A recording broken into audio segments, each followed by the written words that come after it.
Sunman global express money transfer কোম্পানির পক্ষ থেকে আমি মাসুদ রানা তপন আগামী পয়লা জানুয়ারি থেকে কোনো দেশে টাকা রেমিটেন্স পাঠাবেন ফরেন কান্ট্রিতে, নট ডোমেস্টিক, যারা রেমিটেন্স পাঠাবেন তাদেরকে ওয়ান বিগ বিউটিফুল বিলের আওতায় এই 1% ফেডারেল ট্যাক্স দিতে হবে। তারই আওতায় আমরা আজকে এই আলোচনা।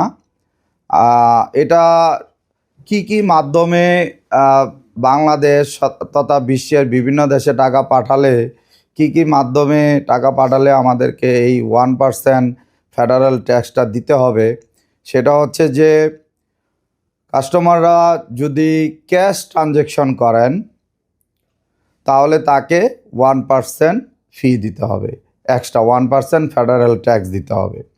তাহলে ক্যাশ ট্রানজ্যাকশন আপনি $1000 পাঠালে আপনাকে এক্সট্রা $10 ফেডারেল ট্যাক্স দিতে হবে আগামী মাস পয়লা জানুয়ারি 2026 থেকে আপনাদেরকে 1% ফেডারেল ট্যাক্স দিতে হবে। শুধু ক্যাশ না, আপনি মানিগ্রামের মাধ্যমেও যদি রেমিটেন্স পাঠান, মানি অর্ডার, তারপরে cashier cheque, other physical payment. Cashier cheque means আপনি ব্যাংকে গেলেন $10,000 নিয়ে, আপনি ব্যাংকে গিয়ে বললেন যে আমি একটা ক্যাশিয়ার চেক করতে চাই, তাহলে ক্যাশিয়ার চেক করলে আপনি একটা ক্যাশিয়ার চেক করতে পারেন একটা ব্যাংকে টাকা নিয়ে গেলে, এবং সেই চেকটা যদি আমাদের কাছে এসে দেন তাহলেও আপনাকে 1% দিতে হবে। বাট এখানে যদি আপনি আপনার পার্সোনাল চেক, ব্যাংক অ্যাকাউন্ট চেকের মাধ্যমে ট্রানজ্যাকশন করেন তাহলে কিন্তু 1% দিতে হবে না। তাহলে আমাদেরকে পয়লা জানুয়ারি 2026 থেকে আমাদেরকে যদি ব্যাংক অ্যাকাউন্টের মাধ্যমে, যদি ব্যাংক চেকের মাধ্যমে আপনি ট্রানজ্যাকশন করেন, ব্যাংক ট্রান্সফারের মাধ্যমে যদি ট্রানজ্যাকশন করেন, এসিএসের মাধ্যমে যদি আপনি ট্রানজ্যাকশন করেন তাহলে আপনাকে 1% দিতে হবে না। তাহলে ডেবিট কার্ডের মাধ্যমে যদি ট্রানজ্যাকশন করেন তাহলে 1% দিতে হবে না। তাহলে 1% দিতে হবে কিসে?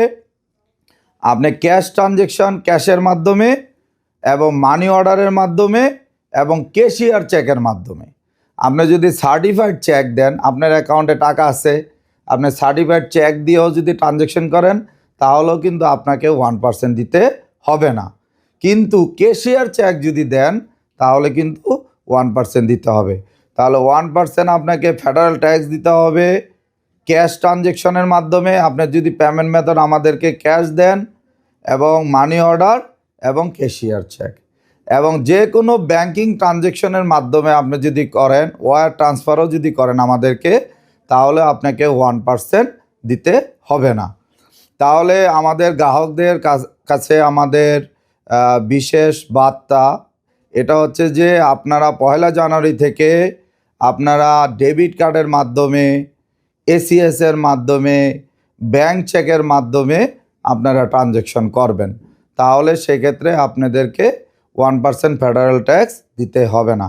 ডেবিট কার্ডের ক্ষেত্রে আমাদের সানম্যান মানি ট্রান্সফারের আবার একটা আলাদা ফি আছে, কিন্তু চেকের মাধ্যমে যদি আপনি ট্রানজ্যাকশন করেন, এসিএসের মাধ্যমে যদি আপনি ট্রানজ্যাকশন করেন তাহলে কিন্তু আপনাকে সেই ফিটা দিতে হচ্ছে না। আমাদের সানম্যান মানি ট্রান্সফারের অ্যাপসের মাধ্যমেও আপনারা পাঠাতে পারবেন, সেক্ষেত্রেও কিন্তু আপনাকে 1% দিতে হচ্ছে না। কাজে আমাদের sunmanexpress.com, সানম্যান এক্সপ্রেসে আপনি আমাদেরকে অ্যাপসের মাধ্যমে রেজিস্টার করে কিন্তু আপনারা বাংলাদেশে টাকা পাঠাতে পারবেন। ব্যাখ্যা দিয়েছেন যে 1% আমরা কোথায় দিব না, কোথায় প্রযোজ্য নয়। আপনাদের এই 1% যে ট্রাম্প প্রশাসনের যে ওয়ান বিগ বিউটিফুল অ্যাক্ট নামে যেটা শুরু হয়েছে মানি ট্রান্সফারের, এটা যারা দীর্ঘদিন পরে এটা একটা বিরাট একটা আইনের মতো আসছে এখানে, তো ভীতির কোনো কারণ নেই। আসলে এখানে একদম ভয় পাওয়ার কোনো কারণ নেই। অনেকে মনে করছে যে আমার তো কাগজপত্র নাই, আমি তো টাকা পাঠাবো না ভয়ে। কিন্তু একটা জিনিস খেয়াল রাখতে হবে যে যার কাগজপত্র নাই সে কিন্তু বাজার করে, সে যে দোকানে যায় ওখানে কিন্তু এই দেশের ট্যাক্সটা নেয় 8.875%, যেটা ওই ট্যাক্সটা দিতে হয় তাকে। তো ঠিক এই ক্ষেত্রেও মানি ট্রান্সফারের অন্য কোনো আমূল পরিবর্তন নাই, অনলি 1% ট্যাক্স ক্যাশের ক্ষেত্রে প্রযোজ্য হবে। এই জন্য গ্রাহকদেরকে আমি আশ্বস্ত করব যে ভয়ভীতির কোনো কারণ নেই, নিয়ম সম্পূর্ণ আগের মতোই আছে।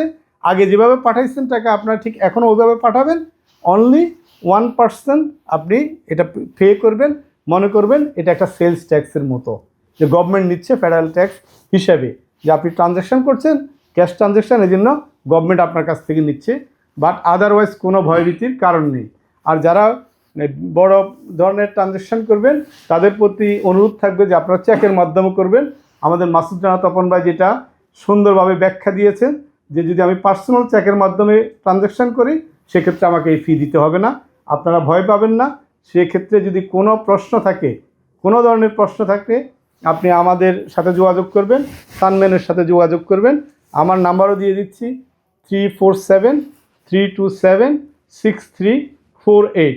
আপনাদের যে কোনো প্রশ্নে উত্তর দিতে আমরা প্রস্তুত। ধন্যবাদ সবাইকে।